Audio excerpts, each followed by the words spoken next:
I'm Fatheree, This is Dave. and this is Tex-Trek.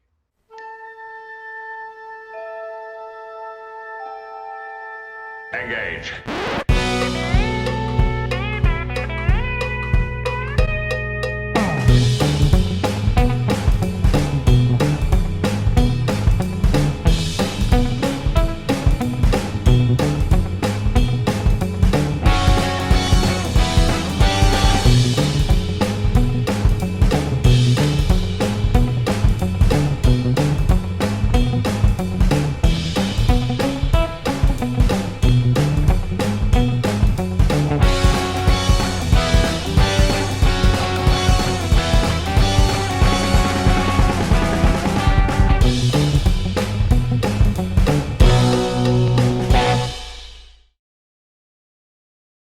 Welcome back aboard the Starship Texas for the 139th installment of the Tex-Trek podcast, the home of Star Trek fandom from deep in the heart of Texas, where we talk all about Star Trek all the time.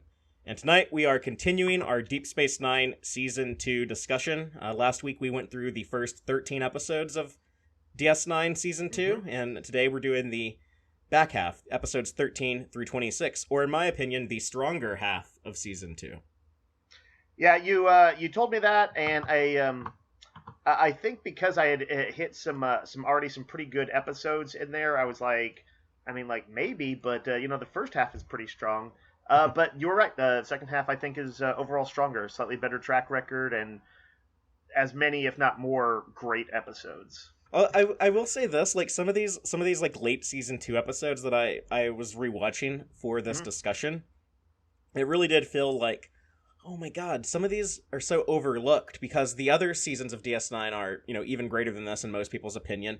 But a lot of the stuff would be like the strongest material in most of the other Trek shows. Like a lot of these episodes, something like The Wire or Tribunal, are just kind of like par for course of DS9, but I think they would like really stand out on a show like Voyager or Enterprise. Yeah, there's no doubt. I had been kind of over the last few years kind of going through Voyager, and we talked about this a little off mic. I don't know how to put it other than I kind of got used to the mediocrity of it, and I still always enjoyed hanging out with the characters, even if it was like, oh, that was a sort of ho-hum episode. But then I'd hit a really good one once every like 12 episodes. Something really good would happen or something. I'd be like, oh, wow, yeah, Voyager's pretty good. And then I forgot that you could have like 4, 5, 6, 7 really good episodes in among a dozen of them. It's a crazy different track record. So, well, let's just jump right in and get started with. Sure. Wait, did I say we're doing 13 to 26? I meant to say we're doing 14 to 26. Damn it. Yeah. But I'm not going to go back and fix that. We're just gonna jump right into episode 14 of season 2, Whispers. Upon returning from a mission to the Parada system, O'Brien begins to notice the crew acting strange around him and suspects there may be some unknown influence at work. This is the possibly first episode of the, I guess, DS9 subgenre of O'Brien Must Suffer. They do like one of these every year. I when I was looking up some of these shows, not every one of these, but I looked up like on Memory Alpha. I'd read some notes on it, and I saw that subgenre listed, and I kind of cracked up. I kind of, in a way, I don't want to think about it too much because I don't want meta stuff going through my head when I come across it, but but it did make me laugh.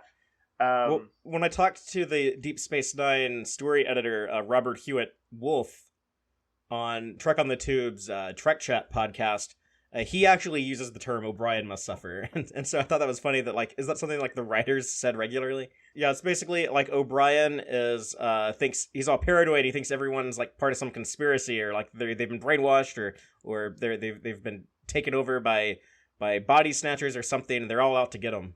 But it turns out he was the imposter, and he didn't even know it. Yes, you may remember this from when we've talked about horror stuff before, but like the body snatchers type format is one of my favorite types of horror movies.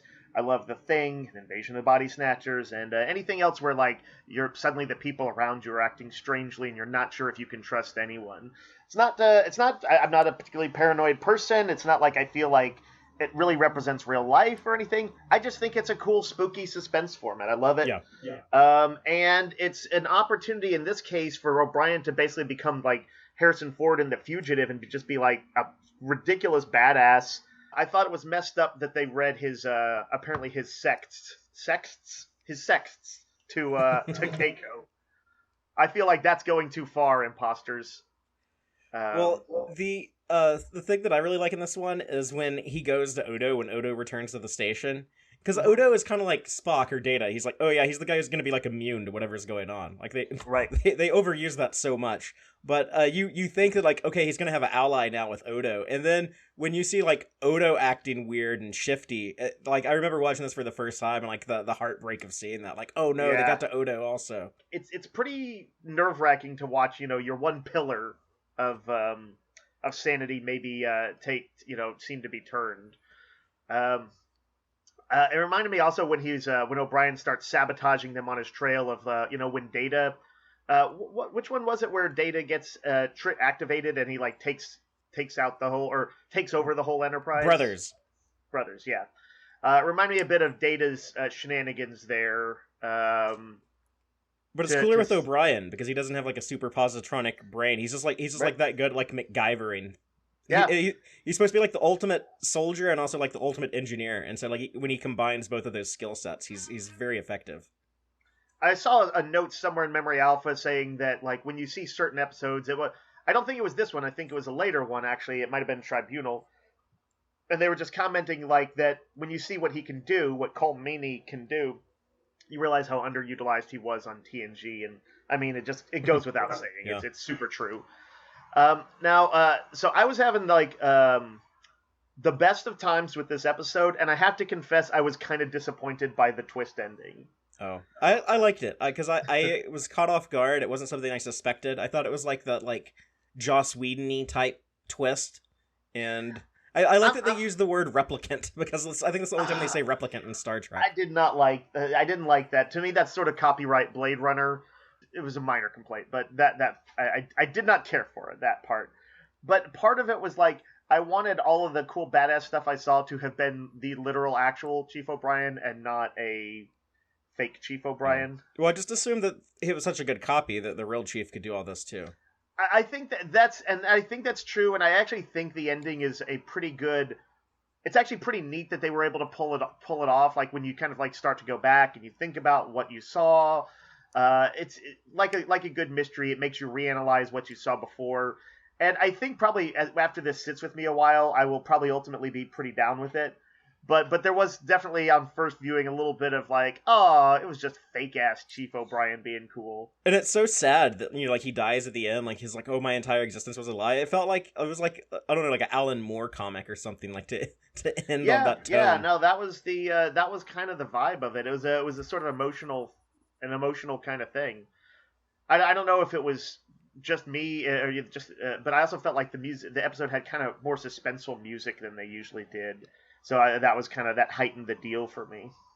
But overall, really strong episode. It's only the ending that I'll just have to turn over in my head. Do fans really like this one, Fatheree? I bet they do, right? Well, people don't talk about like these season 1 and 2 episodes that much. Oh, so I really? feel like all of these kind of get like overshadowed by the later seasons. Yeah, that's one of those two bad things because that's a badass episode. Especially with this next episode, which I really like, although I have problems with its ending, kind of like you in the last one. But the next one we're going to talk about is Paradise. Mm-hmm. Sisko and O'Brien are trapped on a world with no advanced technology, and the human colonists living there are determined to keep it that way. So this is where O'Brien and Sisko are like basically like a Luddite colony and are like held prisoner there. It's it might be where M. Night Shyamalan started pulling pieces for The Village. I find that the bad guy in this episode, she is like the most hateable person ever, and she we live in Austin, Texas, and she reminds me of all like these like anti-vax, like new age, like hippy dippy types that are like around here. Yeah, like if you really if they really had been served up some power. She's the Gwyneth Paltrow of the beta or what quadrant were they in? Was that Well, are they in the they're gamma? still in the Alpha Quadrant Okay, still in Alpha Quadrant because in she had that. like Anyway, scouted this. Oh, I'm sorry. Her name is Alexis. Cisco goes through this suffering in this one. So yeah, it's like brutal to watch uh, him basically thrown in this hot box thing. And although, by the way, after what do you call it? You ever seen The Great Escape, Fatheree? Yes. So Steve McQueen kind of made it cool to to get thrown in the cooler, as they called it in that. Well, I think Um, Cisco's pretty cool here. I think he's pretty badass here. he is, but they do show the physical toll it takes. He gets fucking wrecked, and but it's like, his defiance is palpable too. No, it's I thought this was a really strong little standalone episode, and I'm looking at some of the lines that stood out for me. I jotted down a few. I liked when he was blunt, when she's kind of doing her, I don't know, nice words about the villager who's sick, and she's like, "We're doing everything we can for her," and he just is like, "No, we're not." He just no kind of attempt for at niceties. Everybody else in the village has to kind of just say like, "Oh yeah, this is how it is, and this is what we believe in." But yeah, Cisco is just like, "Nope, nope, she's gonna die. We could help her, but we're not going to because of you." Uh, and there there's a bit in it later on where what's her name? Alexis? Is Yes. it? Yeah, somebody says like, "You've lied to us," and she's like, "A lie can lead to a more important truth," and that sort of manipulation, her kind of gaslighting them and distorting, the secrets that they basically reveal that she has been manipulating them so that they can't get off planet. Is it does kind of, it's one of those things where, yes, I have not encountered that actual literal thing, but people who kind of try to force their philosophy onto you, who kind of thuggishly bully, and become like petty tyrants. That's something that everybody sees everywhere. She's like a homeowners association chairman writ large. She's Yeah. horrible. She's just horrible. And um, I like this about a billion, trillion, gazillion times more than the movie Star Trek Insurrection, which I think takes like a much more like romantic look at like look what it'd be like to like live without technology. It's like, right. like this is like a little bit more like it. Like if you've like grown up doing like a lot of like farm work and like yard work and stuff, it's like, yeah, like imagine if like you had to just like live off of that. It's actually kind of like a miserable existence. Um, yeah, the sort of sheer amount of drudge work that you have to do that just fills your time up, and then you just go home and collapse. It also reminds Um, me of Jonestown, where like a lot of people there with Jim Jones, his cult, they mhm. were like so like starved and like overworked on like their farming community that a lot of them were just like really malnourished and probably like more susceptible to his BS. Yeah, yeah, I'm sure that like anything that gave you a break or kind of brought some brightness to your day or whatever was, Like he would wake people up was in the middle of welcome. the night and they would like run drills of like drinking the Kool-Aid. Yeah, oh man. Yeah, it's that sort of cult behavior is pretty monstrous, and I think people can be manipulated into it, of course, without realizing, it doesn't always look like what we think a cult looks like. Um, So, the only thing I didn't, I sort of missed in this episode, Fathery, and this kind of, I'll mention, I noticed it in several of these standalone episodes. I kind of sometimes wanted that TOS pat ending where they talk about it afterwards. Where there's a denouement and some of the lead characters reflect on it, or maybe it's changed them in some way, and we see how it's changed them a little bit, or caused them to think a little differently. And sometimes these just end, and so and they just cut to credits right after the core events are over. Um, and I sort of would like to know, like, oh, what's going to happen to these people? You know what's a little bit more of what happened next? Did you feel that way at all? Well, I don't like how it ends kind of open ended with like maybe they're just going to continue to live like this and like just like deprive their kids of going to see the doctor if they're sick. It's like no, that's actually pretty terrible. I choose to believe that they do like make contact and actually like get some technology, get some like modern medicine and some of that going like on their colony. I'm glad that Alexis and her son they like get arrested by Cisco and O'Brien. Yeah, yeah. Um, that's pretty much all I got on this one. Just the one last thing, I guess, is that O'Brien using that decoy move where like he made like a scarecrow with his uniform and was Yeah. and like tackled the guy like in his underwear. Yeah. They did that in the first episode of Star Trek Lower Decks. Mariner and Boimler do that to the Spider Cow. Oh, that's yeah, that's right. Is that we know that there are O'Brien fans on the show, so Yeah. The greatest human ever in Starfleet history. But do you have anything else on Paradise, or shall we move on? No, I don't think so. It was a good episode with some really strong bits in it. Okay, well, let's move on then to Shadow Play. At a colony in the Gamma Quadrant, Dax and Odo investigate the mysterious disappearance of several colonists. Basically, it turns out this guy had his whole village wiped out by something called the Dominion, and he recreated them in holodeck form. And Dax and Odo show up when his program, his holo program, starts malfunctioning, and they help him restore it. This is overall what I would consider one of the weaker episodes of the season. It's a little ho hum. I agree.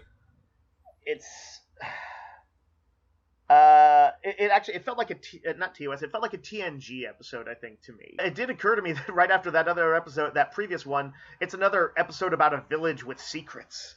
I was like, I'm going to call this the informal duology, the Secret Village duology. Yeah. Well, M. Night Shyamalan was having a good time watching both of these. It's like they were dead all along. They're basically it's basically a ghost village. I mean, it is. These were also kind of like somewhat uninspired aliens. They kind of look like generic Trek aliens. And the two characters, well, I guess there's like three characters we get to know, like the little girl, the grandpa, and like the sheriff or whatever, like the deputy or whatever he was. Well, two of them are just kind of like this bland, like old white dude. And right. So they're not. I actually almost blurred them once or twice, and I was like, wait, is that the sheriff guy or is that the other guy? I did think that there was some good bits with the little girl talking to Odo. Certainly.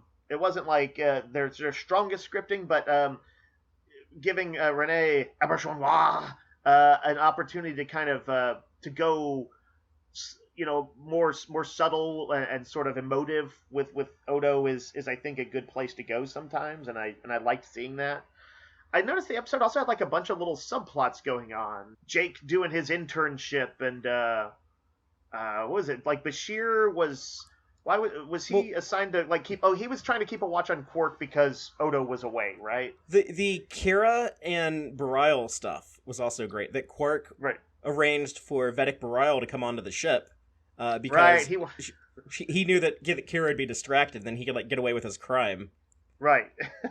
So I like the B story and C story of this a lot more than the A story, and also the Jake stuff. I like Jake Sisko so much more than Wesley Crusher, and I love that they don't do the obvious thing and like he's going to be a Starfleet teenager also. He becomes his own dude. Yeah, I actually So is this the episode where he talks to O'Brien and O'Brien like he confesses to O'Brien that he doesn't want to join Starfleet, right? Yeah, and O'Brien talked about how his dad wanted him to be a cello player, and we see O'Brien playing the cello in Next Generation because this show like really cares about continuity. Yeah, it cares about it on the level I wish Discovery sometimes did. But when Jake actually tells his dad, I actually wouldn't. I kind of wanted him to sit a little bit more with them, or because Sisko accepts it pretty quick, and we know he's a good dad, but I think it sounded like he had built up a fair amount of investment in his head in Jake going into Starfleet. So I thought he was almost a little too quick to say, hey, whatever you want to do. But I was happy. I like when they kind of went against the grain like that. And the whole theme of DS9, broadly seems to be like, hey, Starfleet may not be the end all be all of aspirations. It may not have all the answers. So Jake not wanting to join them is another kind of small. I'm not going to say like a knock against Starfleet, because you can not want to do something without it being a knock on it, but it does fit that broader theme of like Starfleet isn't everything. Yeah, and maybe Starfleet is best when you have like Starfleet Plus, like Starfleet plus the other half of your cast that's not in Starfleet. Yeah. Just one thing about Jake Yeah. is that always say that with Deep Space Nine, I feel like any cast member on here could be the lead of their own show as the character they're playing here. They're all like very, very interesting characters.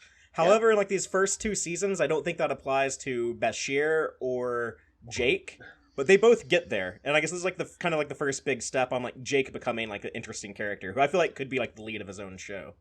I think there are times when I feel like Bashir shows in this season that he could be that he could be the lead, and I kind of hadn't expected it, but I think it shines through at times. I did want. There was one other thing I was going to say, which is the idea of effectively this was a story that's kind of prescient in its way about living in a simulation. And now in the 2000s, there's been so many, kind of think pieces and memes about like how we could theoretically be living in a Matrix-like simulation. That a revisit to this story might could go deeper now if they wanted. The story didn't go that deep. Yeah, that's true. Let's move on to the next episode. Mm-hmm. Playing God. While hosting her first Trill Initiate, Dax discovers a tiny, expanding proto-universe that threatens to destroy the Bajoran system. This is Arjun, like the Trill intern, basically comes to visit the station. And is kind of annoying, and this is one of those that I don't really like that much. Yeah, I think I'm with you on most of these. These last few episodes where I got a little bogged down in my rewatch, and I was like feeling the feeling the episode's length a little bit more than usual. Dax is the character that I've maybe had the most trouble kind of getting into so far on the show. We'll hit a really good Dax episode in a few in our discussion, but the way they wrote her confidence is she's like kind of mentoring this guy, and judging him a little bit. It's I don't know. I guess it was kind of it was a weird version of like what an interesting person is. It kind of was like, I don't know. He was clearly, sometimes when Star Trek writers write people who are kind of introverted and socially awkward, they really go all in. So he was like really awkward, and she's like, I like to mountain climb, and I drink with the Ferengi, and I love spicy foods, and it was just their version of interesting for her. I didn't find actually that interesting. She wasn't real compelling to me in this episode. Oh yeah, I actually really like Dax, and I like this guy Arjun a lot, like the way Alexis reminds me of like types of people I know in real life that I find annoying. He kind of reminds me of like, I actually dated someone like this, but not just her. Like I know other people that like they got like a lot of help from their parents early on in life, and like made like really good grade, went to like college that like someone else paid for, and then like they realize at some point that they kind of like don't have a personality, they kind of don't have a lot of like individual like values. They develop like a lot of like insecurity when like they realize like, oh, like I thought like I was like really hot shit, but it kind of seems like I'm not. And they kind of like they get real aggressive about it, and they like try to like take it out on like other people when they're like growing up and figuring this out. Yeah, they kind of they learned how to sort of, they were good at the system that they were raised in, which was kind of a rather not how's the word, non-challenging, I guess I'd say. And then they lash out a little bit. I think I could buy into that. Although in a way I also like found that it was like, well, Dax was a little bit uninteresting to me, and he was kind of unsympathetic. So, like I said, I wasn't super interested in the A plot. My favorite part of it was when Court gives him an awful pep talk. I like the Vols, though. The Vol infestation. Yeah, it was kind of weird, didn't they?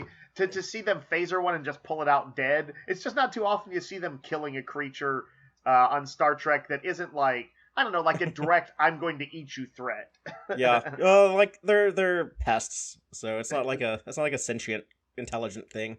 But they have the Cardassian spoon on like their forehead Do because it's they like a really? I didn't Cardassian rat. notice.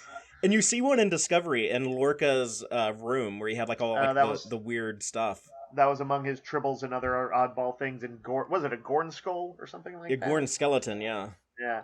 Oh, they call Gol Evek, who's a recurring character. We see him in a few episodes this season. He's actually the Cardassian who dies in the opening of Star Trek Voyager when he's chasing Chakotay and B'Elanna and Tuvok on the Maquis ship. Oh, interesting. But he's the dude O'Brien calls for, like, how do we get rid of these Vols? And he's like, well, the Federation could just leave Deep Space Nine and get out of the Bajoran system. I mean, that's a good point. So in Quark's pep talk, the guy, what does he talk about? How he, I forget actually how it went, but he talked about like some loss of confidence or suffered. And the guy was like, "How did you recover?" And he's like, "I didn't." He's like, "Look at me, I'm tending bar in this dump." That cracked me up. Yeah, he was working for the Sub Nagus, and then he violated the rule of acquisition that's never sleep with the boss's sister. Right? Yes. That's a little hacky, like comedic writing. Like that's kind of a played out joke. I mean, Ferengi stuff, they kind of do that bit. They go for sometimes some of the tropey hacky stuff a little bit. I think it's funnier when O'Brien turns on the sonic device and he's like, "Oh, I'm gonna try to use this to get rid of the Vols," and then like Quark's like ears are just they must just be like ringing or something, and he's just like starts screaming. There's a lot of great Ferengi screams, honestly, in the rest of this season. Just every episode or two, I felt like there was shrieking, and I've definitely come to love it. It's something that I would consider having my phone's alarm be. Oh my god! By the way, Jake is dating a Dabo girl in this. Does anything ever come of that, or was that just like a throwaway side plot? That's they bring it up in the future.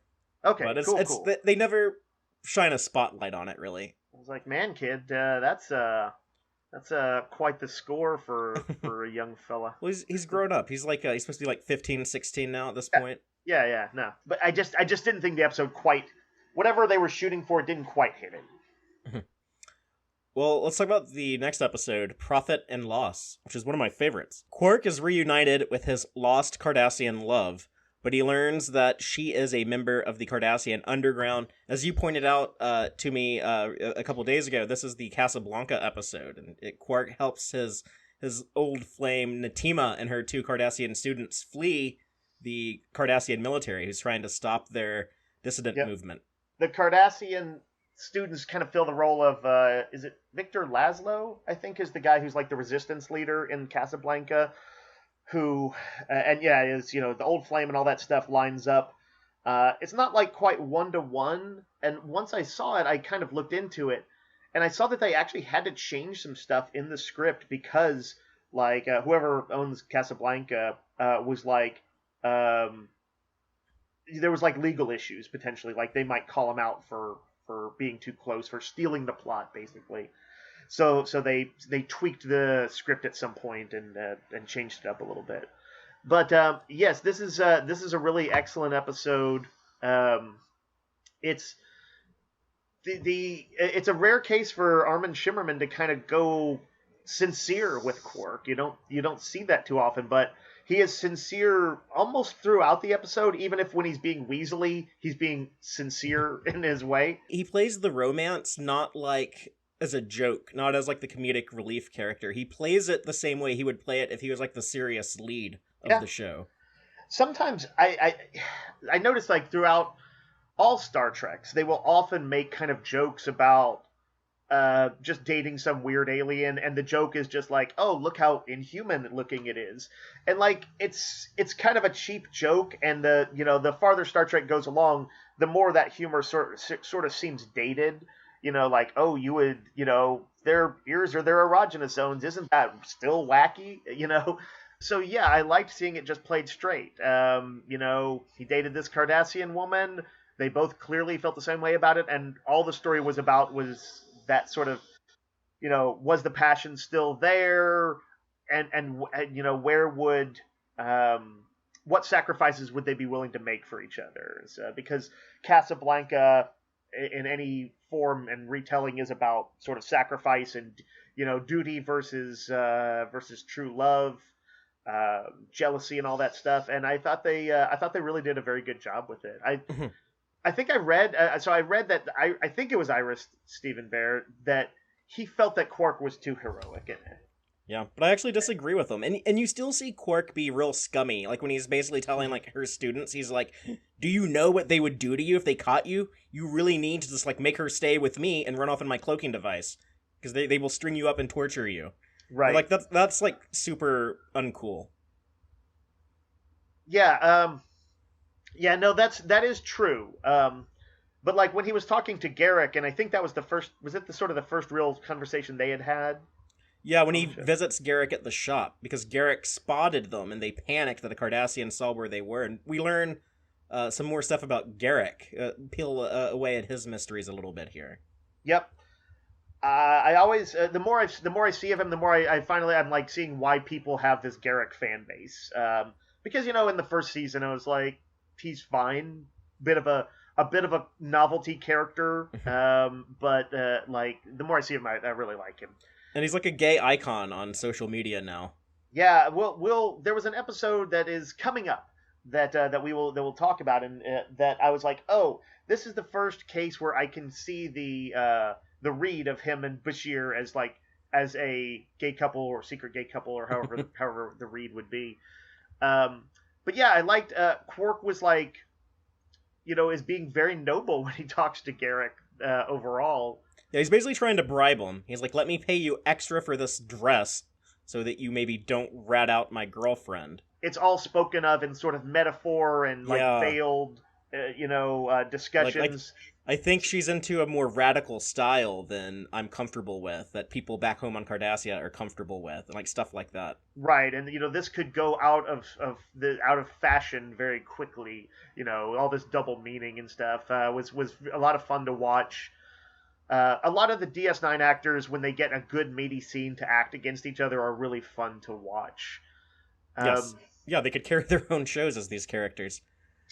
And it's super cool for Armin Shimmerman too. Who did they make out that he had sold food to the Bajorans in the war at cost?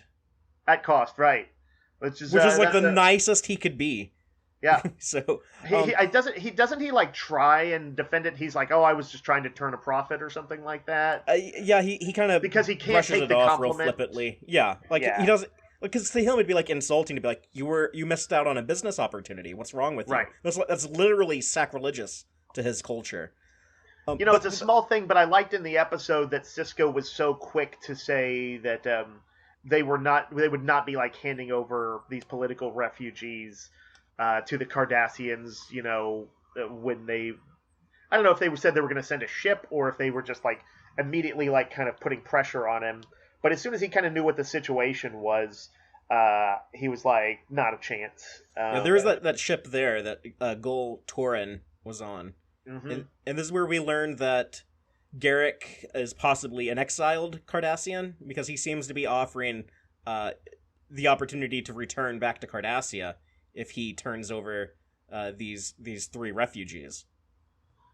That's right, and his exile will become sort of very notable in another episode or two. Yeah. I think. So up until this point, it's kind of suggested that Garrick might be spying on behalf of the Cardassians, but now it starts to look like, oh no, he's actually like unable to go home, and that's why he lives on Deep Space Nine. Yeah, the picture they start building reminded me of Varys on Game of Thrones. Yeah. The guy devoted to the country that he might hate his the country's scummy leaders. Well, that's the thing about Cardassians, as much as like Vulcans are about logic, Klingons are about honor, Ferengis are about profit, Cardassians are about like they're patriotic, like they love Cardassia, they love their people, to the point where most of them are kind of like fascistic nationalists. Right. But that's true with the closing lines of the episode when Garrick talks about how he loves Cardassia and Quark loves Natima, and that's the thing about love, no one really understands it. But Garrick, when he saw that he wasn't going to get like returned by like the current like government that's in charge of Cardassia. Mm-hmm. He's like, okay, well maybe these rebels need to go overthrow that government. Maybe then I can come home. But it's still like his love of Cardassia is still like his motivation. He wants to go home.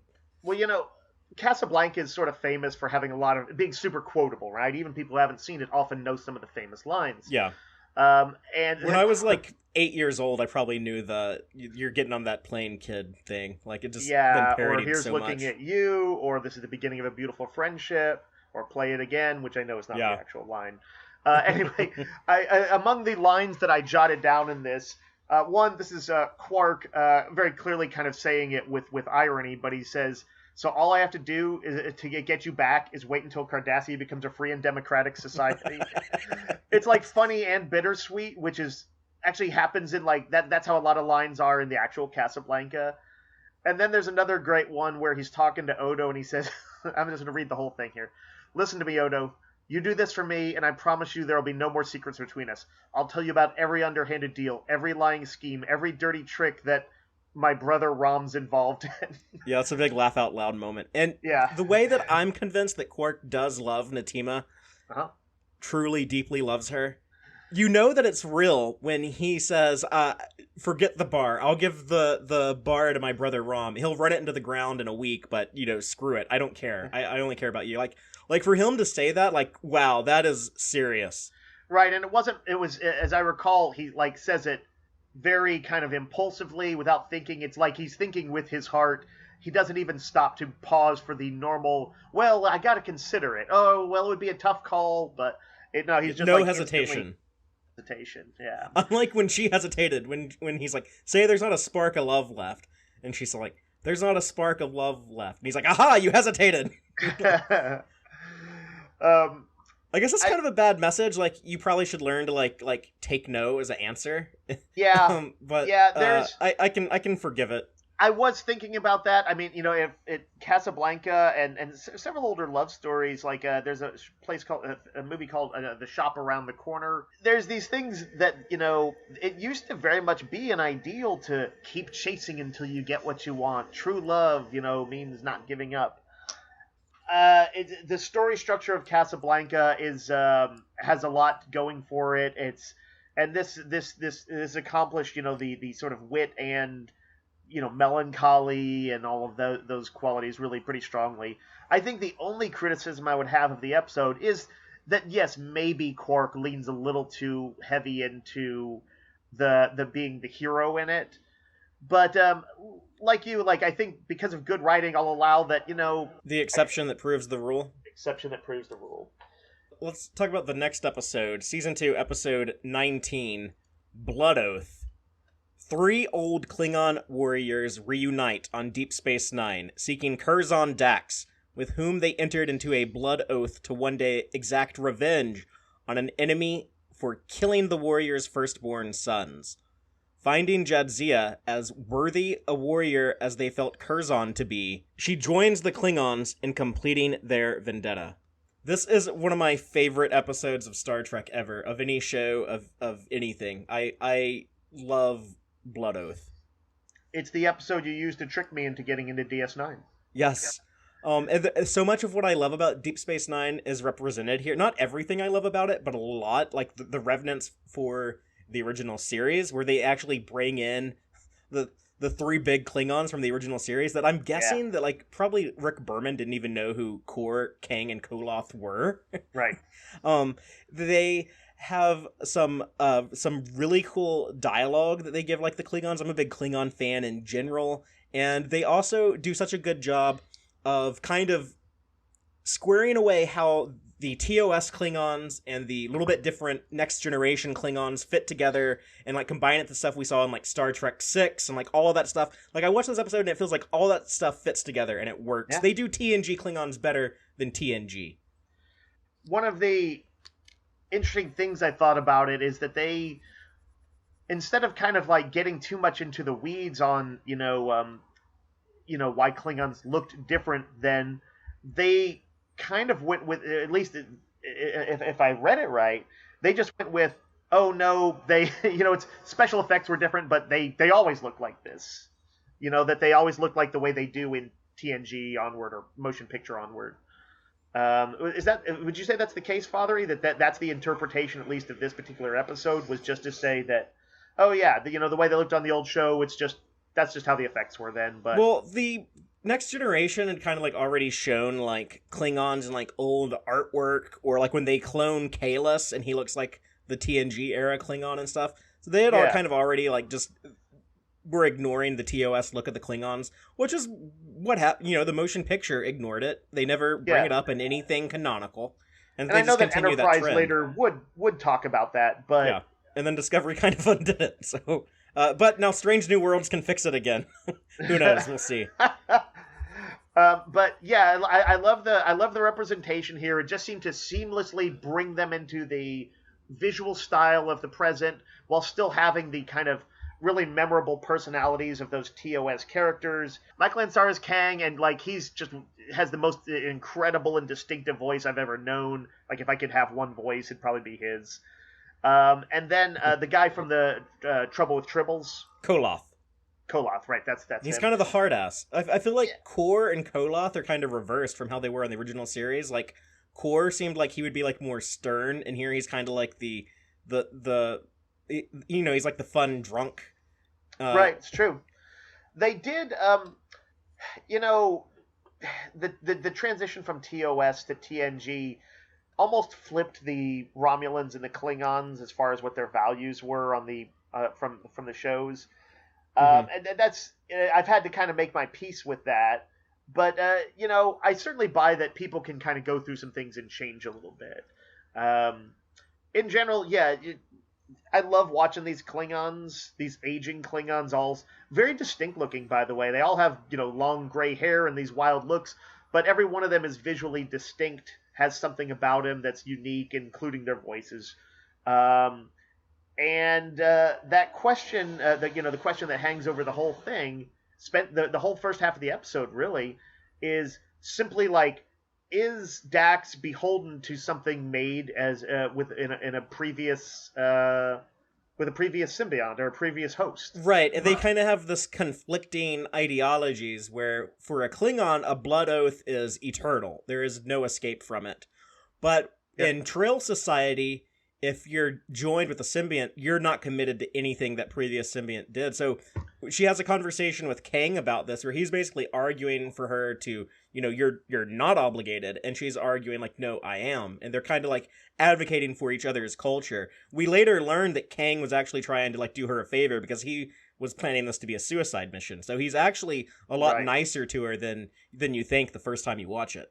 Calling the bad guy the albino has not aged well. Oopsie. It would have been nice if they called him something else. I never thought of that before, but yeah, you're right. But it's just like if you called somebody the Mexican or something like that. It's just awkward. It's very, it's honestly, it feels pulp. It goes back to sort of pulp traditions. Yeah, he has like one distinct characteristic. Yeah, it no doubt was done guilelessly. It just feels thoughtless at best now. But he's a bad man. He did horrible things. He killed babies. He killed Kang's baby. Unequivocally, like I think they wanted to make him so bad that you would just he deserves it. You know? We don't see much from his point of view, so yeah, they just needed to make him like super hateable, and I think they succeed at that. Totally. My criticism is like Kang and Koloth seem like a little off from how they were in the original series. I think that's easy to understand why they might have been changed by like losing a kid, which is terrible. And so like I think that might like change your outlook on life. That might make Koloth into the great stone face who practices cuts and thrusts when he's trying to eat dessert at the Klingon restaurant. Or like Kor maybe like, he has that wonderful moment with Dax where he's talking about how he's gained weight, and he says, I used to be a lot less than I am now, and yet I was so much more back then. There's a lot of strong dialogue throughout the episode, and there was one where Kor, he's assessing the kind of the group, and he says, Kang thinks too much, Koloth doesn't feel enough. And I love those kind of like little quick tight, it's like good Klingon dialogue. Yeah. To the point, but there's thought behind it. And it feels a little bit more TOS Klingon. Like, it feels like a running man can cut 40,000 nights in a single night. 40,000 throats, yeah. Yeah, no, you're right. That's an interesting point, and it does speak to their reverence for it. I also loved the when Koloth gets in the Batleth fight with Dax. Like, she kind of interrupts his training, and then she like really goes toe to toe with him, but he ends up knocking her down. And instead, he could kill her kind of thing. And instead he reaches down and, because the Klingons, because we know that a few words can mean a lot to them, when he says like, stand up. And, it's just 2 words, but like the way he says it, you feel that Klingon double meaning. It's not just get onto your feet. It's like, stand up and join us. And, you kind of feel that Klingon pride, which is when they can pull it off, and they do it throughout the whole episode, is super cool. Yeah, there's a subtle moment in there when he's discussing, Jadzia's commitment, and he questions, like, is a blood oath really eternal in this day and age? Again, keep in mind, he's trying to, like, save her from going on a suicide mission, but he tells her, the old Klingon ways are passing. Now our warriors are opening restaurants and serving rocked to the grandchildren of men I slaughtered in battle. I love the way he says that with, like, there's no bitterness. Like, maybe he was kind of bitter about, like, becoming allies with the Federation at one point, but he sounds like a guy who's accepted it. And he's like, yeah, like, things are different these days. And that's how, like, a lot of old people probably are, like, the older you get. It's like, yeah, like, things ain't the same as they used to be, and I'm just straight up, at peace I with assume it. talking about, like, stuff like the restaurant on Deep Space Nine that was just introduced a few episodes ago. There's a lot of small, by the way, throughout this whole season, small things that'll happen in one episode and be mentioned 2 or 3 episodes later, like Julian and O'Brien having racquetball matches. It kind of weaves throughout once or twice. Yeah, Quark brings it up in whispers. Yep. Yeah, it's a show with continuity, but they do a good job with that. And speaking of which, the way that they talk about, like, 80 years ago is around the time of, like, Star Trek 6. So it suggests that after the Star Trek 6 stuff, where they bring down the neutral zone, so to speak, like bringing down the Berlin Wall, a young Curzon was like one of the primary diplomats, and he was dealing with Kang back then. And so we can kind of picture, like, yeah, that was when Kang probably went through this arc where he accepted, like, yeah, like, the old ways are passing, and it's not necessarily a bad thing, but that's just the reality. He also, this is the best use ever of the line, perhaps today is a good day to die. Yeah. Because they poke at it and they analyze it. Dax at some point is like, I think you Klingons, what does she say? I think you... like, dying's too easy. Like, that you embrace death too easily. Yeah, instead of, like, trying to get victory. But yeah, he makes, like, this good case of, like, why today is a good day to die. Because he's like, we're just, like, these 3 old dudes. Like, there's no hope for us to do anything meaningful in our lives. Like, this is just, like, the way for us to die. And it's like, okay, that makes sense why he would be like, today is a good day to die. But then the way that Dax flips it on him and says, like, no, like, let's actually try to win. Yeah. And then the rest of the episode is the Klingons get their moments of glory going off and capturing a soldier for information or a guard for information, blowing up some shit. There's such good dialogue there when they're like may Kalis guide us today on this day of vengeance, or when they actually, like, bust into, like, the albino's room. And Kang is yelling, like, look upon your executioners, killer of children. Like, I get, like, goosebumps now, like, thinking about it. You gotta imagine, or, like, I hope that those actors, I don't know how much, like, an actor who might have done, like, theater and, might aspire to, stuff that you don't normally associate with Star Trek, even though Star Trek can go very deep. But I don't know if they love doing, like, grandiose lines like that, but I hope they did, because they seem to relish it. And you should. When you get a line like that, and you can say it, like, with, theatrical power, it's pretty amazing. It ends on such a really sentimental note where Dax is still unsure if she wants to be a killer, and Kang, like, saves her from having to kill because she hesitates, and so he kills the albino as he's, like, laying bleeding on the floor. He gets up just long enough to, like, stab the albino and kill him, but then he kind of like saves her honor, and like Yeah. I'm like kind of like tearing up now, like reflecting on it. But like he like instead of saying like like you hesitated, you were weak or whatever, like you couldn't commit to if you would kill or not, but he's like, He says, thank "Thanks you for saving." for saving like the killing blow for me. Yeah. That's like a really beautiful moment. Yeah, you don't, you're not allowed to go inside his head and see how much of that is him helping her and how much of him just sort of believes it. But it seems very clear that a part of him is trying to help her find that balancing point where she doesn't have to become the ruthless killer. Yeah, because Which, like by the way, Kira and Cisco. I was about to say he said, "You think you can go off and do this assassination mission and then just come back and go to work?" He's like, it is not, he makes it pretty clear that she can't, but it's sort of what happens at the end. Yeah, I mean, ultimately, wordlessly.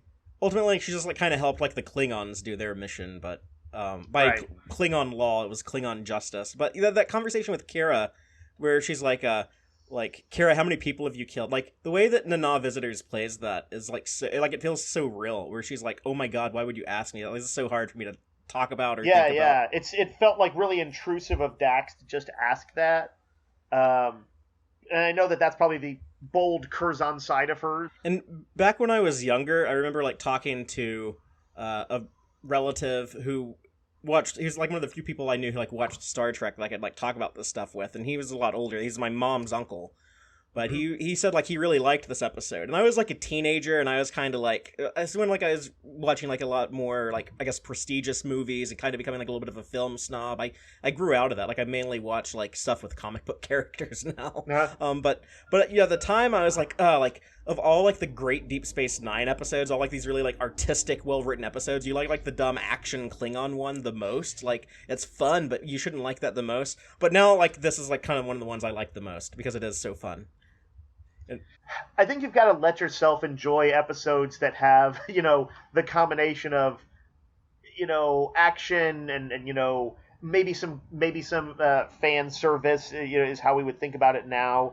But like, I think they did it so well that it does kind of transcend it. It's not just like a cheap nod to those Klingons. It tried to really use them meaningfully. It tried to tell a meaningful story, and I think very much succeeded.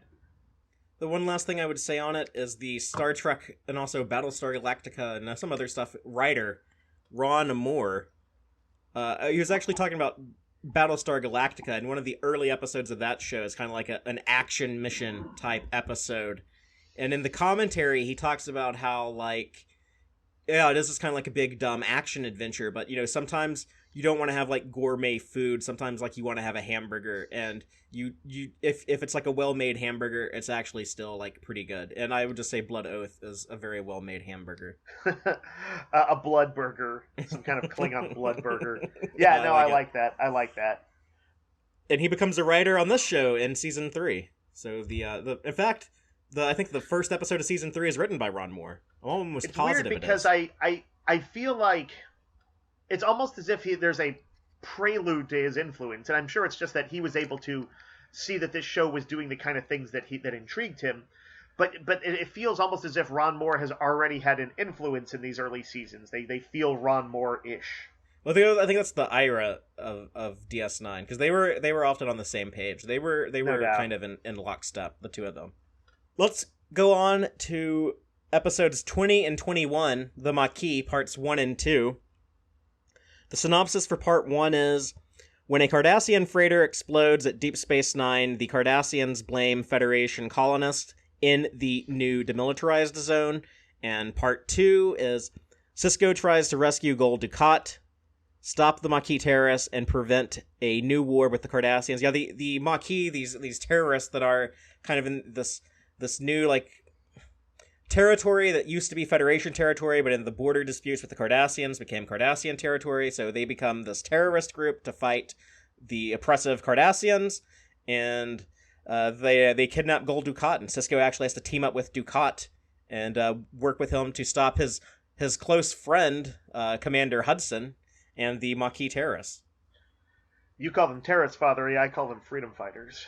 Well, it's a very kind of cliched trope to to do the observation. One man's terrorist is another man's freedom fighter. As it turns up a lot, but this is an episode that does actually kind of test that. And I thought so. First of all, by the way, I really like the actor Bernie Casey who plays Commander Hudson. I think Hudson. That's interesting because I almost feel like he's a little miscast in this. Really, I kind of knew him from 70s and 80s movies, and I don't know. To me, he kind of feels like a natural in the role of a Star Trek captain.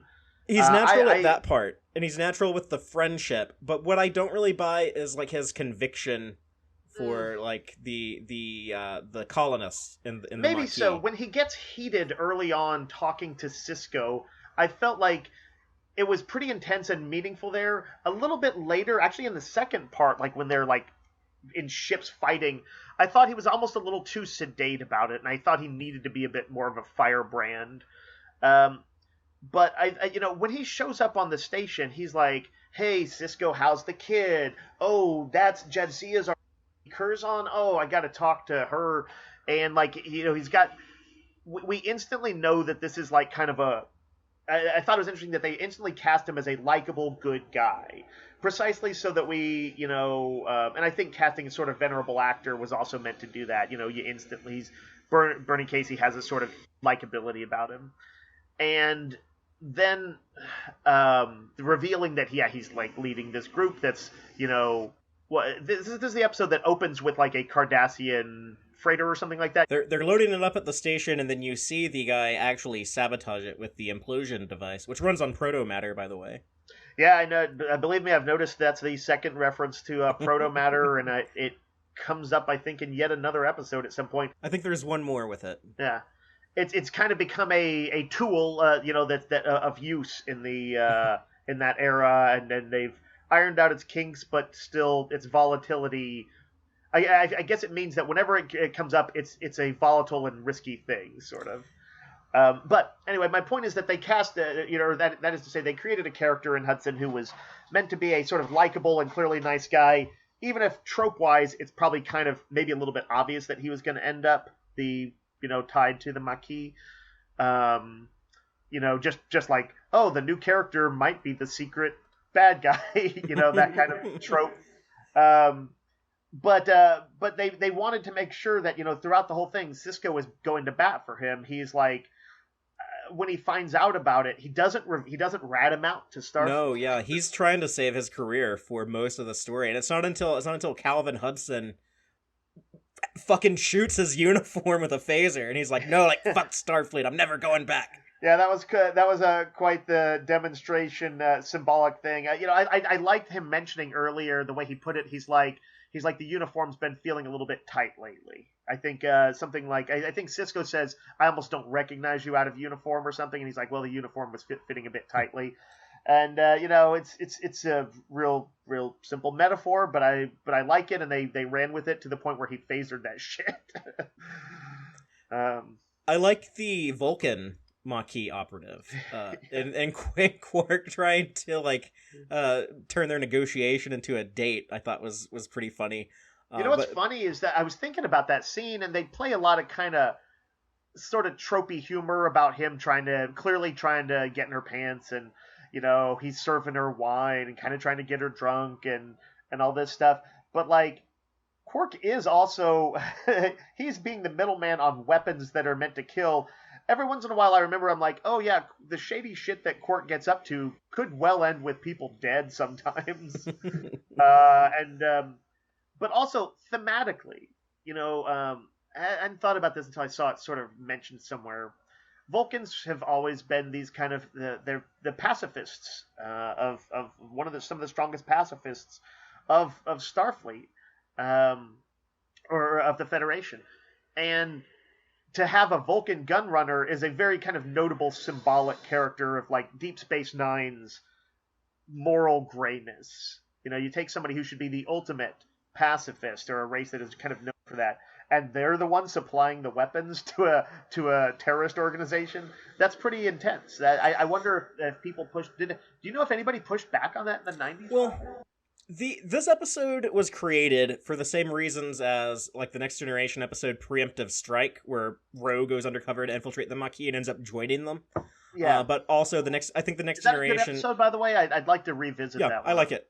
I mean, it takes place around the same time as this, so. But I think also the Next Generation episode Journey's End, where another one that has Gol Evek, who's in this episode. He's the guy who like lays out like the corpse on the table to all the like the Maquis people. Oh right. But yeah, Gol Evek, and we still got another episode this season with him. But he was in Journey's End, where Wesley Crusher goes off with the Traveler, and they have like that Native American planet that falls under Cardassian rule. And this is why like I like to watch like the Star Trek shows kind of in order, because I can see like when stuff does overlap like that. Right. We also get Admiral Nechayev, who gave Picard a hard time in a lot of episodes. She shows up here. Yep. So I like seeing like some characters like cross over, like Gol Evek and Admiral Nechayev. But yeah, they were doing this. They created all of this stuff at the same time to set up Star Trek Voyager. And originally the Maquis were going to be a little bit more like hard edge characters in Voyager. Rick Berman kind of panicked at the last minute and was like, no, like Deep Space Nine is too dark. We can't let Voyager be dark either. So we got to put a stop to that. But the idea was like, yeah, they have to set up these badasses in Next Generation and Deep Space Nine so that we take them seriously in Voyager. Yeah, it is probably one of the great shames of Star Trek that they were not able to act on that more in Voyager. And that's why Ron Moore was like, okay, Next Generation's done. I am going to the Deep Space Nine writers' room. I'd rather work there than Voyager. Because I like the dark stuff. Yeah, no, I get it. There's a part of me that, like, part of what I like about Voyager is the kind of, those standalone-y episodes and a bit of, like, I guess TNG's type of idealism with a little of survivalist stuff. But they kind of soft-pedaled it all the time. And, it would have been nice. I really would have liked if there had been more strain between the crew and between Chakotay and Janeway. So for sure a missed opportunity, just no doubt. Yeah, and I always say that Deep Space Nine does cooler stuff with the Maquis than Voyager does, than what Voyager ends up doing with the Maquis. Because the Maquis, like all the problems on Deep Space Nine, they don't really go away at the end of the episode. Like the problems stick around. So there's going to be more Maquis stuff in the future. Well, this episode has, what is kind of a pivotal line in it, or that one I think it's in the second part, about the nature of Starfleet and oh my god, yeah. Talking about. Yeah, when Sisko gives that speech, he has this conversation with Kira where he says it's easy to be a saint in paradise, and that was Ira Stephen Bear, and I love that. I think that's something that they needed to acknowledge that in Star Trek. Like it's easy for everything to be utopian on Earth or in the Federation where everything's just hunky-dory. But yeah, like when like you're worried about like, am I going to be able to like feed my kids or, stuff like, am I going to be like relocated from my home? Like that's when shit hits the fan. Yeah. It feels like these episodes more than any others maybe kind of had like the mission statement for Deep Space Nine and for everything that it would, I think, go on to become. That and Sisko saying those words it's a mission statement for him too. So yeah, this is pretty freaking notable. Father, what did you feel about him kind of like having to work together with Gul Dukat, who's I'm glad you brought always that up. This very cagey villain who kind of knows how to manipulate he knows which way the wind is blowing. Yeah, I love the Dukat stuff in this episode. I think it's good early Dukat stuff. He is, in a lot of people's opinion, including my own, like the greatest villain in all of Star Trek. A lot of the reasons why I feel that way we haven't gotten to in the show yet, but they're laying the foundation for it here. That's so creepy when Sisko goes into his quarters and Gul Dukat is in there. Oh, yeah. Like he does, like the first thing he does is he wants to make sure Jake is safe. Yeah. And Dukat's kind of insulted. He's like, Commander, do you think I'd really do something to harm your child? Their little like buddy cop mission together where like Sisko has his controls in the runabout turned off because he doesn't want him to like study them. And then Dukat was like, oh, I actually already know how to operate the ship. No, he's like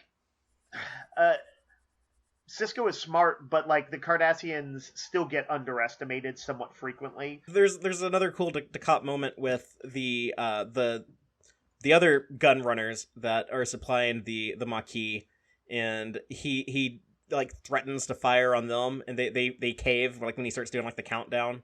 It's Oh like, yeah, yeah. He gets to be that's a the badass. Cardassian technique. Yeah, no, he gets to be a for sure badass, and good villains sometimes I think show you the appeal of power abuse, that sort of joy, that primal joy of being, of terrifying your enemies, of getting a violent leg up on somebody, It looks kind of fun. Yeah, there's just no denying it. Um, so yeah, that was great. There was also I jotted down among other quotes in this. There's a lot of these episodes just casually throw out some really strong lines. This is one where I think they were talking. Cisco and Ducat were talking about like the education system that Cardassians are pretty well educated, and Ducat says education is power, joy is vulnerability. Yeah. And then Ducat says, in his weird way, a compliment. He says, "Of all the humans I've met, you strike me as the most joyless and the least vulnerable." And Cisco's like, "I am when I'm with you." It's a great so great. exchange. It's really clever dialogue. Yeah, it's super good. And then, they get to, I mean, throughout the whole thing, they kind of fight about it. But there's also, I wanted to mention the dialogue when Quark is talking to, is Sakona, is she the Vulcan? Yeah. And he's talking about, this reminded me of how, I've talked about how in the Mirror Mirror, I liked how Kirk had to make the logical appeal for peace, to Spock. He had to speak Spock's language. And it's not quite the same, but Quark gives the economic appeal to peace to Sakona, saying that basically peace is at a premium right now, or that is to say, peace is cheap right now. You can get it at a good price because you're both sort of evenly matched. Nobody has a strong advantage. So he's like, it's the and he kind of does then say it's the logical thing to do. He makes the Vulcan logic argument to her, but he takes the Ferengi path to get there. Right. That's what I was trying to get at. It's a good way to put it. And the weird thing in this episode is that the Cardassians are kind of doing the same thing they were doing at the beginning of the season with like supplying weapons to like their enemies, just so like they'll have an excuse to eventually, I guess, like reconquer them.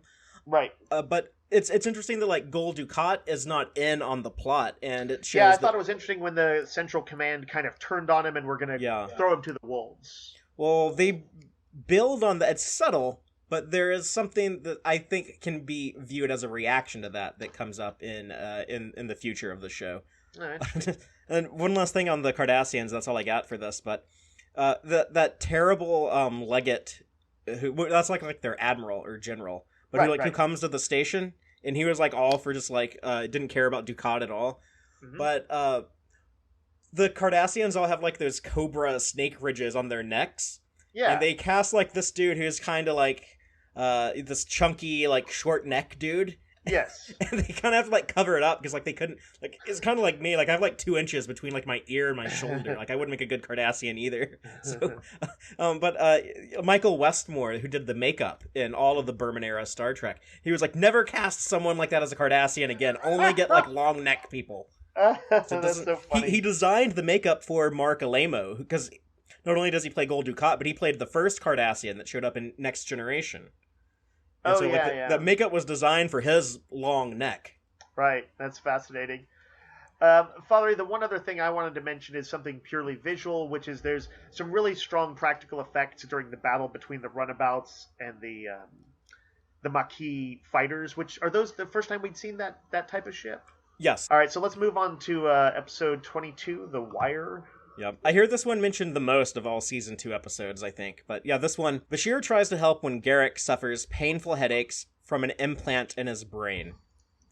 So we learn more about Garak living in exile. He tells a few different stories to Dr. Bashir about his past. We're not really sure what's true, what isn't true, but what we do know is that he was part of the Cardassian Obsidian Order, their spy network. He was given First time it's mentioned, Fatheree? Yeah, this is the first time we hear about it. Is this also the first mention of the Tal Shiar, which they say that they're better than? No, the Tal Shiar is from Next Generation. Okay, fair enough. But they established that he had a device installed in his brain to like help him resist torture. It basically, like, I guess, stimulates pleasure feelings, and he got it addicted basically to floods it. you with endorphins so that you can take the pain. Yeah, and he's been using that, and he's so miserable in exile with the bright lights and the cold temperature. It's not like how it was when it was a Cardassian station, and so Right, he's he's just like hated abusing by this the thing. Bajorans. All look at him like he's a piece of shit. Then we meet another character who becomes a recurring character, Anobran Tain, who has some I past assumed history. he would show up, but yeah, did not know. I was like, oh, they gotta use this guy again. Yeah, but Bashir goes on like this mission to like save his friend Garrick, and Anobran Tain helps Bashir save Garrick simply because he wants Garrick to live longer and continue to be miserable longer as part of his punishment for whatever he did. And his first name is Elam, apparently, and that's what we learn. It struck me that this is almost like an episode that would nowadays be thought to be about like, opioid addiction.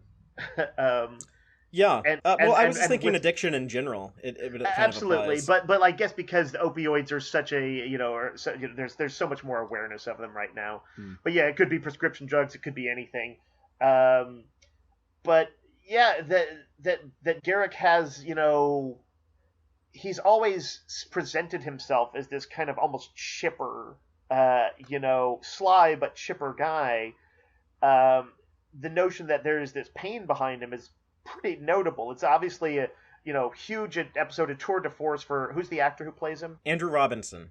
I made a lot of notes on this episode as I was going through because I thought I changed my perspective of what was going on. I did not know that this was the episode that led to the thing that I've seen a million times in memes, and I thought it was cool that I didn't know what was going on, where, he's like, of all the stories you told me, which ones are true? And he's like, my dear doctor, they're all true, even the lies, especially the lies.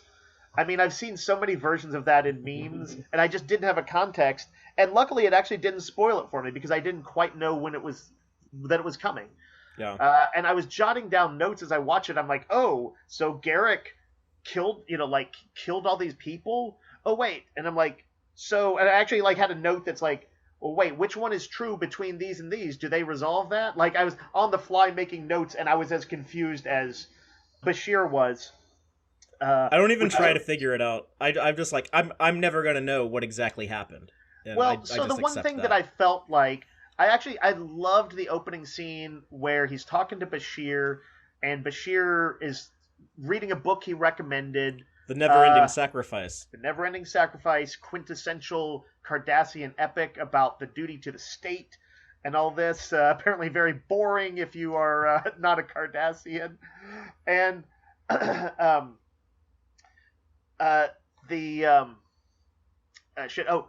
so thinking about that, I'm like, whatever it was he did, I think had to lean on the side of like, yes, he may have done some bad things. It seems clear he did. But I feel like it almost had to lean on some side of being merciful at the expense of the state for him to get exiled.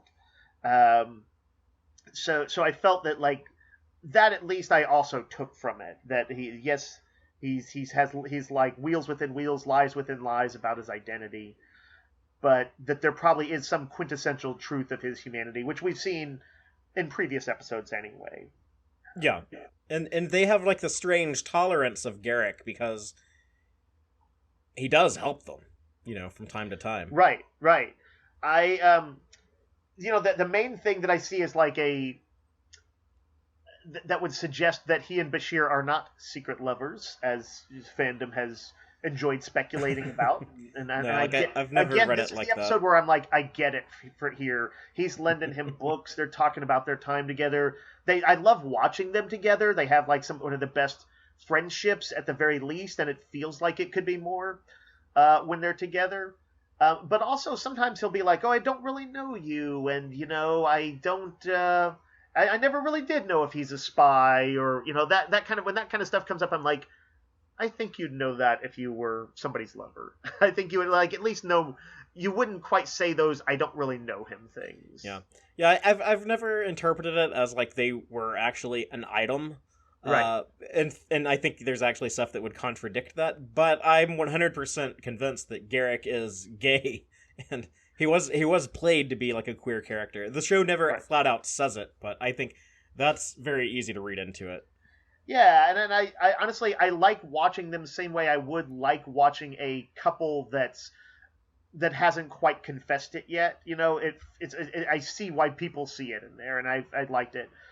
But jumping back to the book, I thought they, what did they call it? The repetitive epic, like is an Yes. actual form of Cardassian literature. I thought that was such a cool idea. Between this and Tribunal, in a few episodes, I actually feel like they really thoughtfully put out some Cardassian stuff. So that at first, like some lines, like "Oh, they, a trial, they already have the verdict when they try you in on Cardassia." And I was like, "Well, that sounds kind of like a novelty thing. Sometimes alien races are just kind of a collection of novelties." But then I see these things where they really have thought them through on a cool level, and the notion of the repetitive epic as something to aspire to in Cardassia was great. I do not necessarily like these ideals, although I can see some merit in them, but I was like, I feel uncomfortable with them. And the Cardassian thing seems to be a reflection of that kind of thought, where I'm like, there's a part of me that kind of gets it when I hear him talk about it, and I like that they can do that. I don't know if I liked that Odo is such a cop that he's monitoring all of Quark's calls. No, I actually love that the show they make Odo like, okay, it's kind of like this unrealistic version of law enforcement that doesn't exist in real life, where he doesn't use firearms. He's like a non-lethal cop. He Right. he doesn't like anyone having phasers on the promenade. He's very very much devoted to justice. He says it's basically like wired into his brain. Like he's like addicted to justice, like Cardassians are like addicted to patriotism. He doesn't know why, just something from his origin.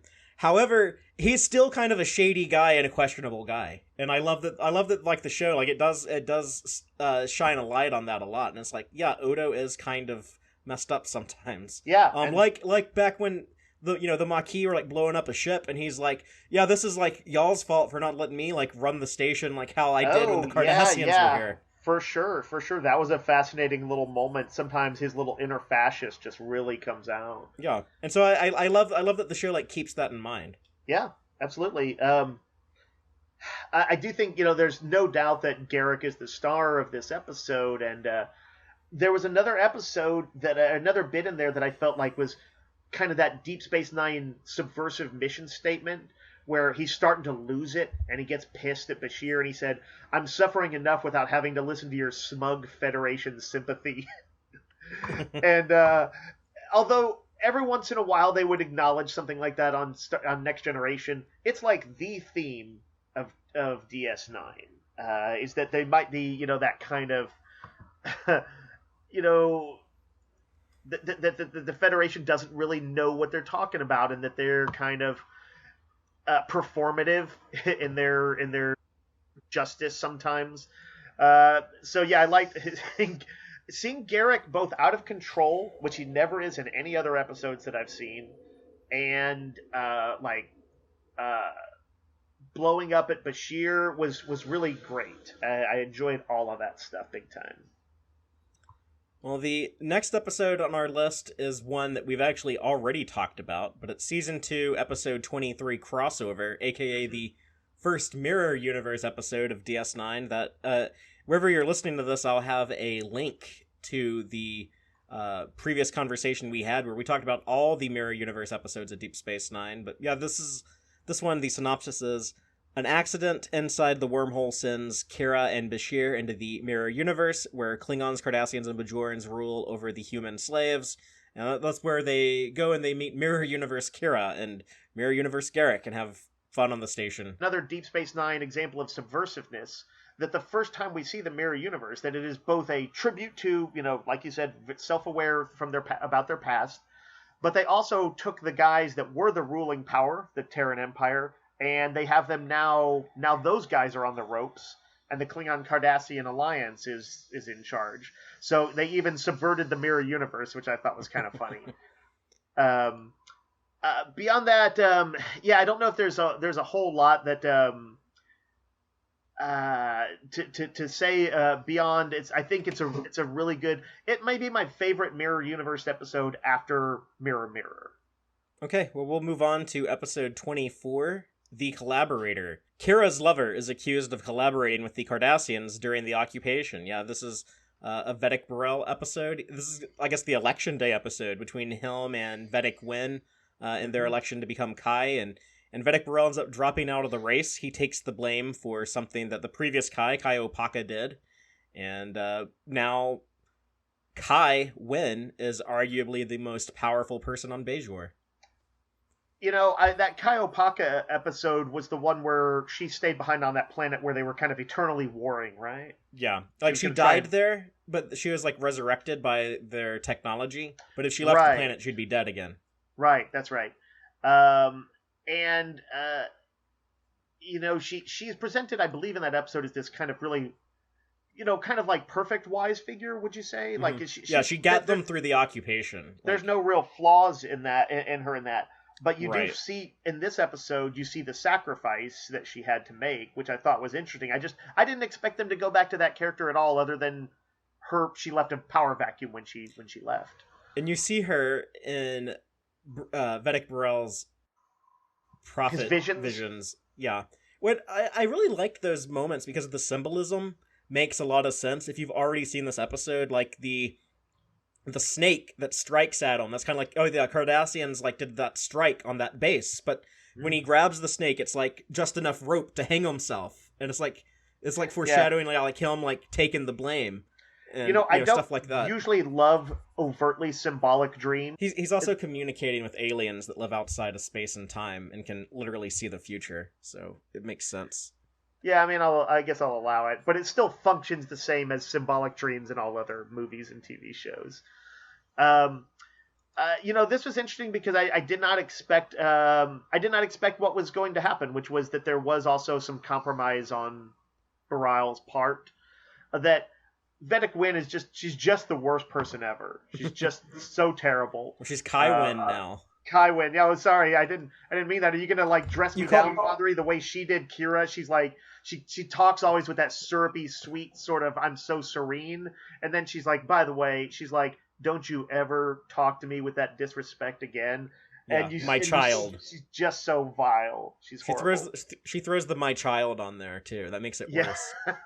I really have to compliment the actress. She's doing a great job portraying somebody who is the kind of the queen of like dirty tricks, political manipulation, the kind of thing that is so galling to me in real life. People who just lie through their teeth constantly, and just by sticking with it and presenting themselves as above it all and just being cautious as to never go quite too far, they get away with it. And like how she tries to get Sisko to kind of endorse her. Yeah, and he's onto it. Come to this announcement with me that like I'm in favor of the Federation now, and he's he's not gonna fuck up your election by doing that. I loved when he was onto it, and he's like, we could do that in another week or so. But then I thought it was like it did really show how like the way she kind of creates this doubt in Kira's mind, which actually proves to be somewhat valid about Vedic Bareilles. This is a person she's in love with, and she and Wynn still gets her to think, oh, what if he did do something? Like, she actually plants that seed of doubt, and like Kira has more reason to like believe everything she says is bullshit than anybody else, but it successfully works on her, and she starts to become suspicious.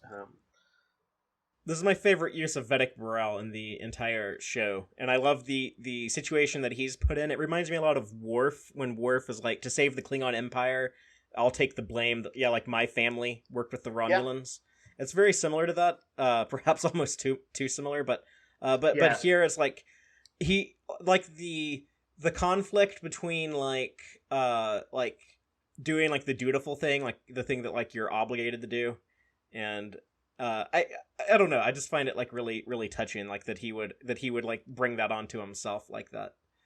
It would be hard to do. It'd be hard to like tell that lie, and it'd be hard to take that blame and deceive everyone. But at the same time, he felt obligated and duty bound to do that, and I think that's really compelling. I think he's kind of a boring character sometimes, but not here. If he had not stepped down, And obviously, I'm sure that by allowing for Vedic Wind to become Kai Wind, that sets up all sorts of problems. What would have happened if he didn't step down? Well, there is this fear that the Bajoran government might collapse, and then the planet will not revert, but will enter a stage of civil war. And so Right. the provisional government that was established when the Cardassians left is a very fragile thing. And Yeah. so they always have to kind of like treat that as if it's made of glass. I'm just thinking, man, to put a sort of fascistic, theocratic leader on the throne, known manipulator, is a really horrible thing. And I don't know what exactly I'm in for with Kai Wynn, but I bet it's pretty bad. She's just like the head of the church or the temple. They call it the temple, I guess. Like she's just like head of the religion. She's not head of the government. Did they know from that previous episode though that she'd been collaborating with the minister guy? Well, I think there were suspicions, but I don't think they ever were able to confirm it. Yeah, I'm just wondering, like, I don't think Bareil like necessarily made the wrong decision, but he had like no good choices ahead of him, and it's like pretty awful that the best case scenario was still putting her in the papal throne room, basically. But I thought it was a very good episode. That was let's see, was it? That's the Collaborator, right? Yeah. Two more. Yeah. Shall we on to the Tribunal? Sure. So this is episode 25. When Cardassians arrest Miles O'Brien for working with the Maquis, he's put on a Cardassian trial where the verdict is known before the trial begins: guilty. Of course, he's not guilty, and Odo and Sisko are able to prove it, but he goes through some shit in this episode in the Cardassian legal system. Another O'Brien must suffer episode. It's like almost an unofficial sequel to what's Chain of Command. Chain of Command, yeah, Part 2, where Picard is taken and tortured by them. Although his kind of processing and is a briefer sequence. It is by no means the extended torture that Picard went through. But they did the sort of the humiliation of him being stripped down, and like Keiko is well aware that this is going to happen. It's really pretty intense because she talks about how he would talk about it with clear like anguish and terror. Like he was like it actually was something that O'Brien was scared of.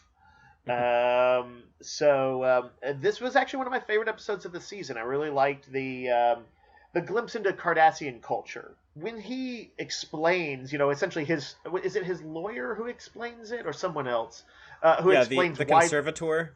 Yeah, the conservator explains why their justice system judges you before you even go, and how trials are meant to hearten the public and give them faith in something, and their propaganda, bring them together. Yeah, like it's almost convincing in its way.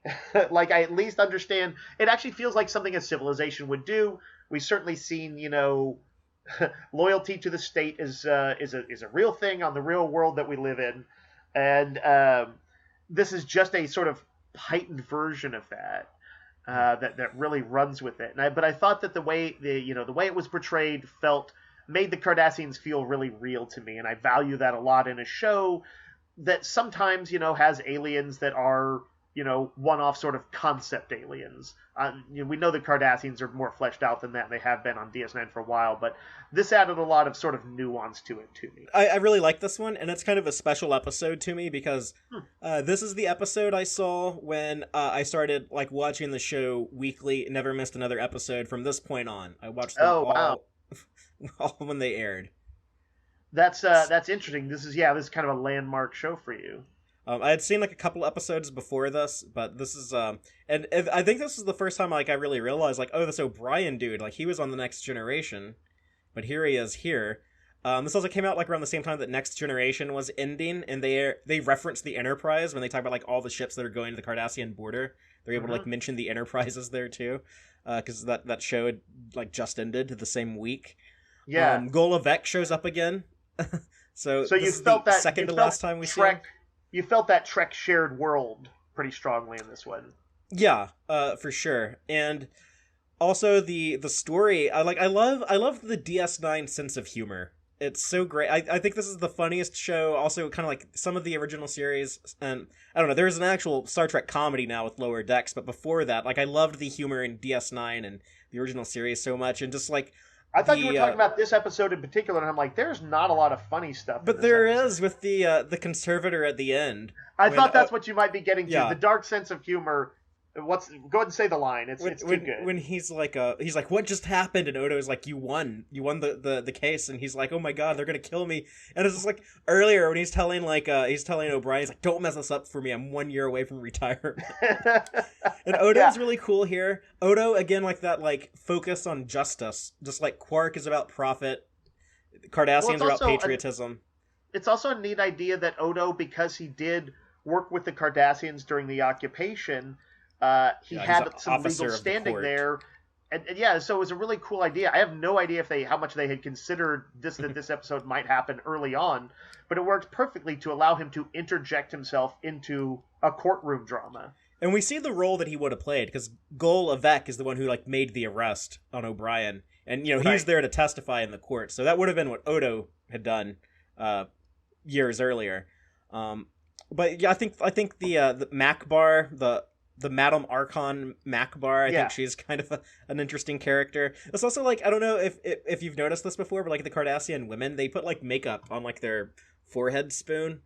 Oh, it's like painted like I quite caught teal. that. Yeah, like Natima did that also.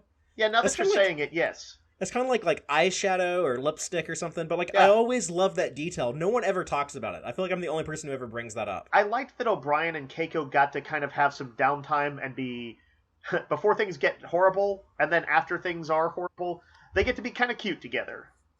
They're clearly about to get it on, like in the runabout or whatever. It's a little weird It's weird that like he plays Japanese music to make love to his Japanese wife. It's like a little weird, but then he gets cock-blocked by Gul Evek, who beams in to arrest him.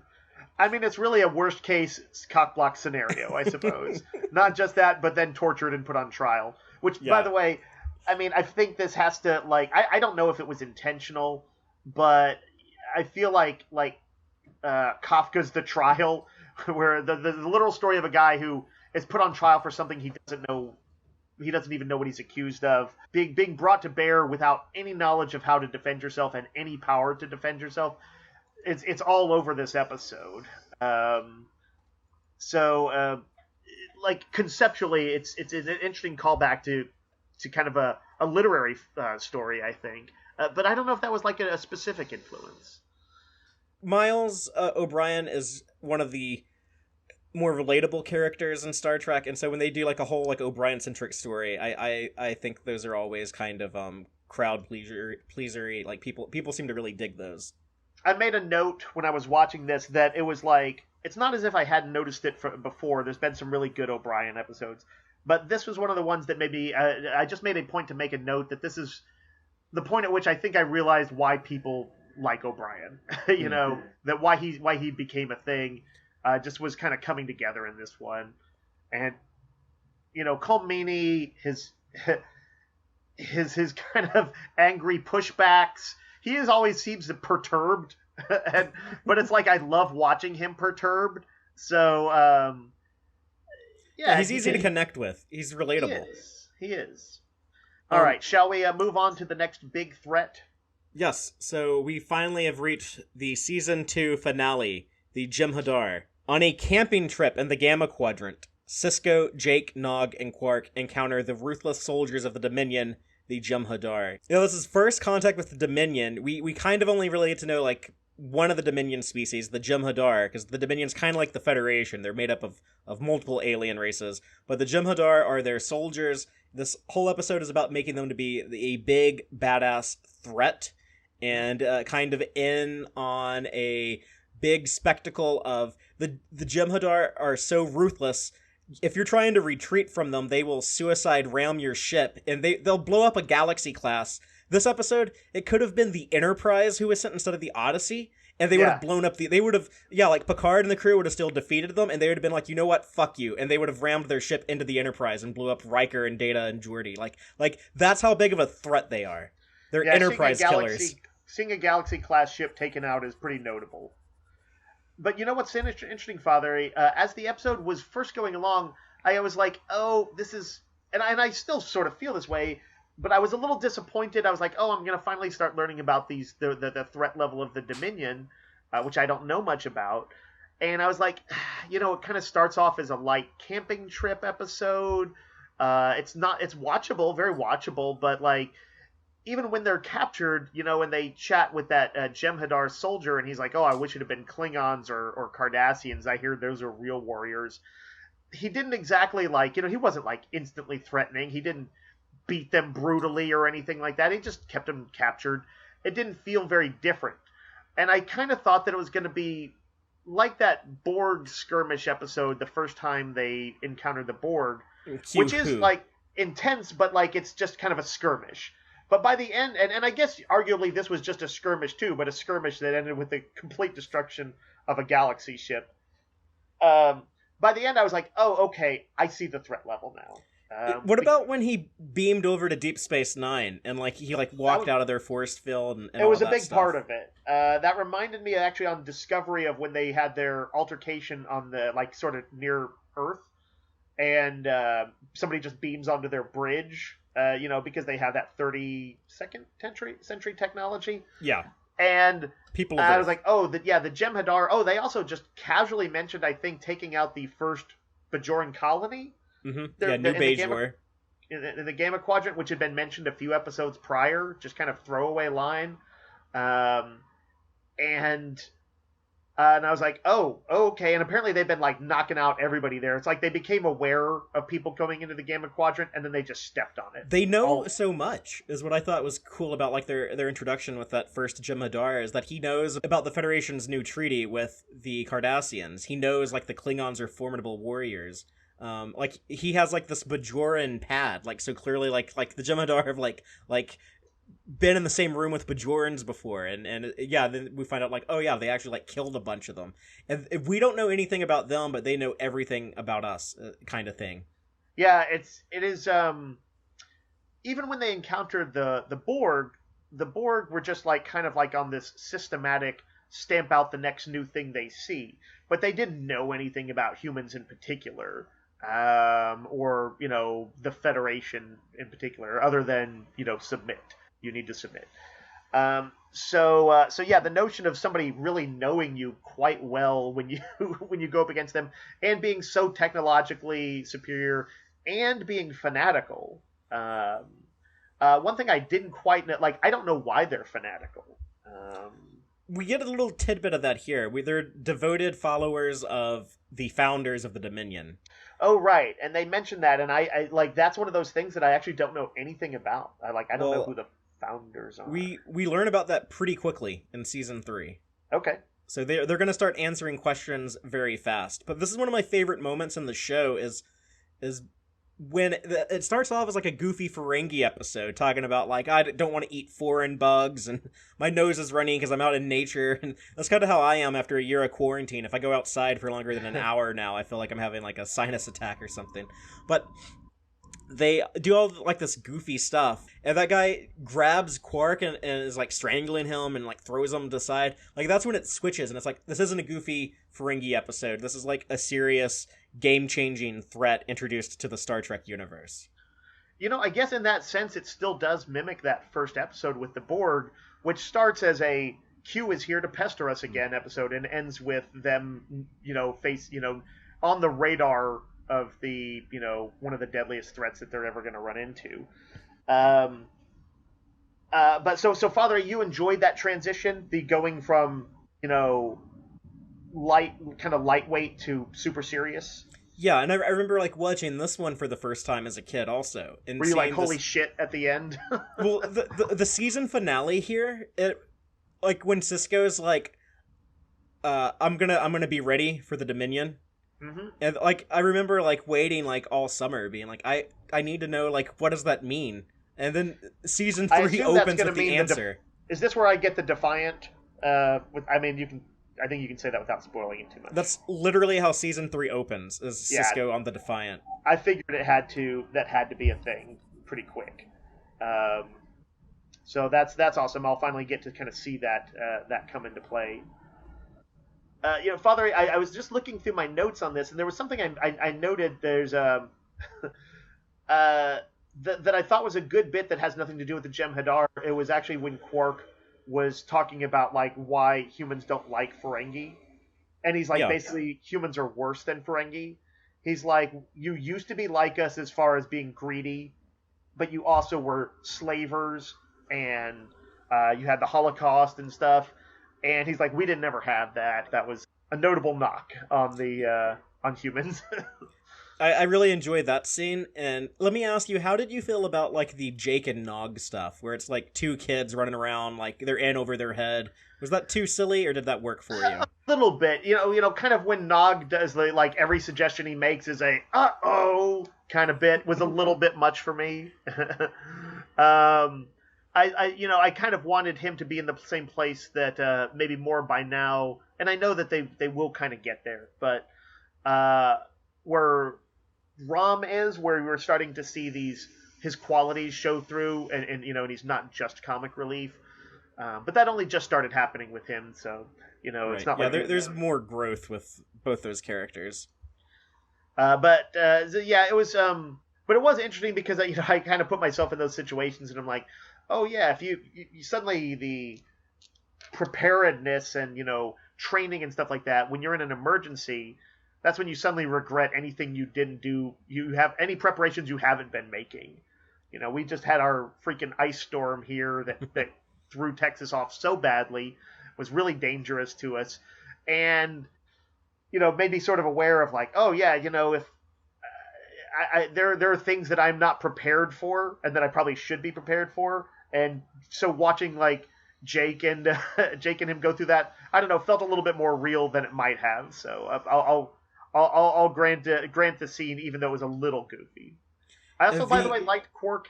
Quark got to blast a Jem'Hadar guy. Like he drew first blood against the Jem'Hadar, I guess. Yeah, but he also like almost shoots Cisco, so I don't know if that was intentional or not. Yeah, like Cisco like enough. bends down and Quark shoots like over him.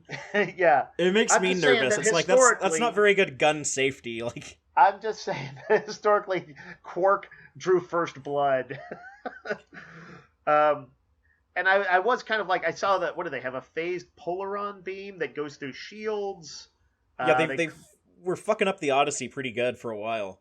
Yeah, they can, I guess, did they beam through shields? Or at the very least, they can just seem to be able to beam just about anywhere, walk through their force fields and stuff. It is, near the end, they hit you with a lot of shocks. And that was pretty cool.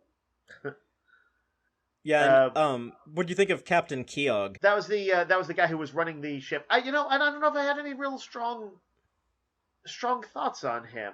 I think it was good that they made like the super confident captain, and he seems to be efficient. Like he's like coordinating with the runabouts. He's like giving like O'Brien and Kira commands and stuff. He comes off as like very effective. Like he seems like an incredibly competent, cat. Like he should be able to go like rescue these people on this planet with a Galaxy class ship, and I guess he does. He succeeds in his mission, but the Jem'Hadar make him pay a price. Right. Yeah, I guess you got to go with the ultimate price on that one. But yeah, I did like that. What was it? They O'Brien beams over to the kids, and they're able to get Cisco and stuff. It's actually a pretty efficient rescue operation. It's just that they were so in over their heads that, yeah, they get a little trashed. It's funny because this episode came out right after Next Generation ended, and so the promos for it on TV, they showed the Galaxy class Odyssey exploding. People were like, are they going to blow up the Enterprise on Deep Space Nine now that Next Generation is over? Man, did they? So they showed that in the promos, huh? Yeah. When I was watching it, I actually did think about that, and I thought, I wonder if they did. And I was only thinking about it in terms of like, they probably wanted to show it because it's a big money shot special effects thing. But I was only thinking about like they might give away the ending essentially. I hadn't thought about people thinking it was the Enterprise. That's interesting.